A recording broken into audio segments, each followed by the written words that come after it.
CDP for UP TET, C TET, NS TET की 5वीं video में आप सभी लोगों का स्वागत। मात्र 90 दिन की वीडियो में सारी सीडीपी आपके हाथ में रख दी जाएगी। आज एक शब्द है युत्सा। युत्सा जो है क्या होती है? युत्सा, युत्सा का मतलब होता है युद्ध करने की इच्छा। कुछ लोग ऐसे समाज में होते हैं ना, हमेशा लड़ना चाहते हैं और हमेशा क्रोधित स्वभाव के होते हैं। यह उनकी मूल प्रवृत्ति होती है। अब मूल प्रवृत्तियों के बारे में हमारे एक मनोवैज्ञानिक था मनोवैज्ञानिक थे जिनका नाम मैकडूगल था। मैकडूगल ने कितनी मूल प्रवृत्तियां दी थी भैया? 14 मूल प्रवृत्तियां थी।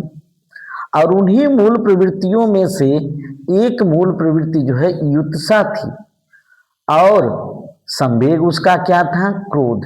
तो 14 मूल प्रवृत्तियां बाद में और क्लियर कर दी जाएगी, लेकिन आप सिर्फ अभी मैकडूगल को जानिए कि मैकडूगल ने 14 मूल प्रवृत्तियां दी थी। उन मूल प्रवृत्तियों में एक मूल प्रवृत्ति युत्सा है। युत्सा का अर्थ होता है युद्ध करने की इच्छा, और युद्ध करने की इच्छा जिसके अंदर होती है ना, वो बड़ा क्रोधित स्वभाव का होता है, उसकी वो मूल प्रवृत्ति बन जाती है। विकास का मनोसामाजिक सिद्धांत। देखिए, हमारा विकास जो है मनोसामाजिक शब्द 2 शब्दों से मिलकर बना है, मन और सामाजिक। ठीक है, समाज से संबंधित ही हमारा मन होता है। समाज में जो भी ट्रेंडिंग चलती रहती है ना, उसी ट्रेंडिंग का हमारा मन अनुकरण करता है। मनोसामाजिक सिद्धांत के लिए एक मनोवैज्ञानिक है जिनका नाम इरिक्सन है। इरिक्सन का नाम आप लोग याद कर लीजिएगा। विकास का मनोसामाजिक सिद्धांत किसने दिया था? इरिक्सन ने दिया था। अभी हम आपको सिर्फ परिचित करवा रहे हैं। आप मैकडूगल से परिचित हो चुके, आप इरिक्सन से परिचित हो गए। अब आइए अगले प्रश्न पे चलते हैं कि शिक्षण के कितने स्तर होते हैं। एक अध्यापक जो शिक्षण करता है, शिक्षण को कितने स्तर में बांटा जाना चाहिए? पहला है स्मृति स्तर, दूसरा है बोध या अवबोध स्तर, तीसरा है चिंतन या प्रत्यावर्ती स्तर। हम सिर्फ आपको 10 मिनट की वीडियो देते हैं। मेरा कार्य यह नहीं होता है कि आप हमारी सभी वीडियो को पूरा देखें। आप हमारी एक ही वीडियो को देखें, लेकिन उसको आप याद कर लें। स्मृति का मतलब होता है याद करना। आप उसको याद कर लें।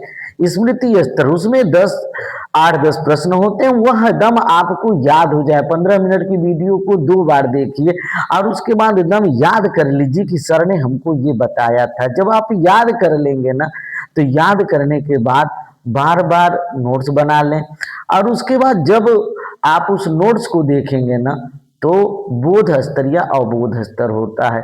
भाई, बहुत ज्यादा पढ़ना जरूरी नहीं है, लेकिन एक ही चीज को कई बार पढ़ना जरूरी है। उसके बाद बोध आ जाता है, आपको बोध हो जाता है। और जिन चीजों को जो आपने जो नोट्स बनाए हैं, उन नोट्सों को दोहराते रहिए, बोध या अवबोध स्तर का। और जब ये दोनों स्तर जो है कंप्लीट हो जाएंगे, तब प्रत्यावर्ती स्तर पेपर में जब आएगा, तो उसके बाद आप आसानी से टिक करने लगेंगे। और उस स्थिति में जो है, अब इसी में जो दे दिया कि शिक्षण के स्तर में से कौन सा नहीं है, स्मृति स्तर, बोध हो बोध स्तर, चिंतन स्तर, प्रत्यावर्ती स्तर। और डी वाला ऑप्शन अगर अभिप्रेरणा स्तर दे दिया, तो अभिप्रेरणा नहीं, अभिप्रेरणा जो टीचर जो मोटिवेट करता है, वो शिक्षण के स्तर में नहीं होता है। टीचर सबसे पहले आपको याद करवाएगा, नोट्स को बार बार दोहराने के लिए कहेगा, जिससे बोध और अवबोध आपका रहे। और फिर जब बोध या अवबोध रहेगा, तो पेपर में लिखना रहेगा, तो आप लिख लेंगे। कहीं जो है अगर उसको पहचानना रहेगा, तो आप पहचान लेंगे। किसी को बताना रहेगा, तो आप बता लेंगे। यही जो है प्रत्यावर्ती स्तर होता है, जिसको हम चिंतन स्तर कहते हैं। अब आते हैं एक मनोवैज्ञानिक जिनका नाम ब्लूम है। ब्लूम का शिक्षण या अनुदेशात्मक सिद्धांत बड़ा इंपॉर्टेंट है। बेंजामिन ब्लूम का संज्ञानात्मक विकास अत्यंत इंपॉर्टेंट है। संज्ञानात्मक विकास तो पियाजे का भी था, लेकिन ब्लूम का शिक्षण या अनुदेशात्मक सिद्धांत, उन्होंने 3H का कंसेप्ट दिया था। पहला हेड, दूसरा हर्ट, तीसरा हैंड। तीन ही चीज हमारा काम करता है। भाई आप ही बताइए, आप पढ़ रहे हैं तो आपका हेड काम कर रहा है भैया। आपका संज्ञानात्मक या बौद्धिक विकास, जिसमें दिमाग की बहुत जरूरत होती है भैया, वो हेड होता है। दूसरा हो सकता है कोई आपको अच्छा लगने लगे, या हो सकता है किसी की बात अच्छी लगने लगे, वो भैया आपका हर्ट है, ये भावात्मक पक्ष है। अब भावात्मक पक्ष और भावात्मक पक्ष जब प्रबल बहुत होगा ना तो संज्ञानात्मक पक्ष अपने आप कमजोर हो जाएगा।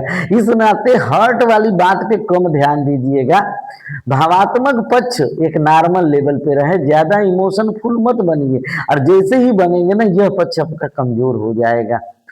और यह भावात्मक पक्ष, आप ही बताइए, जैसे खिलाड़ी होते हैं वो उतना तेज नहीं होते हैं, उनका जो है भावात्मक पक्ष भी इमोशन लेस होते हैं, मतलब उनको जीत हार से उतना प्रभाव नहीं पड़ता है, लेकिन उनको मनो संचालित पक्ष, मनोगत्यात्मक पक्ष, उनका हैंड एकदम बिल्कुल उस दिशा में।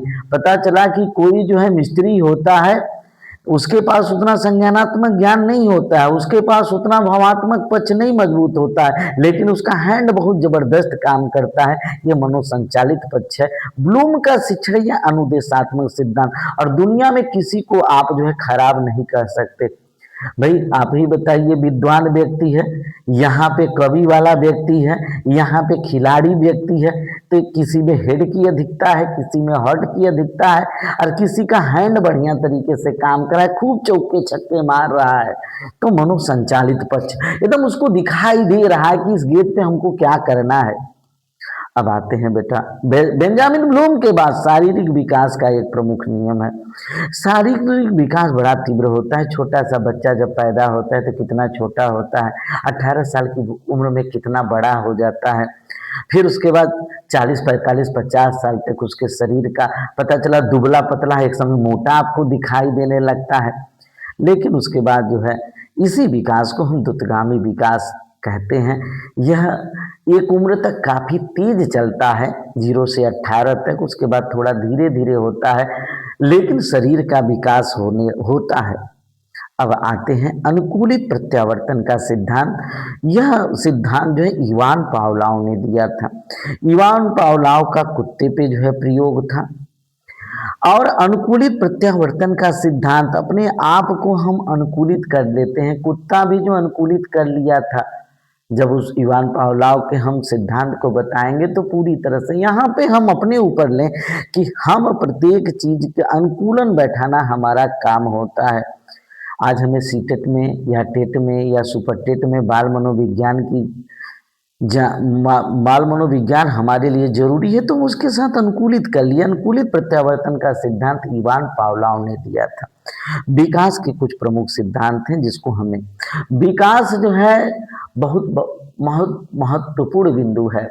अब उसमें वृद्धि और विकास, वृद्धि एक निश्चित समय तक होता है, विकास जीवन पर्यंत होता है।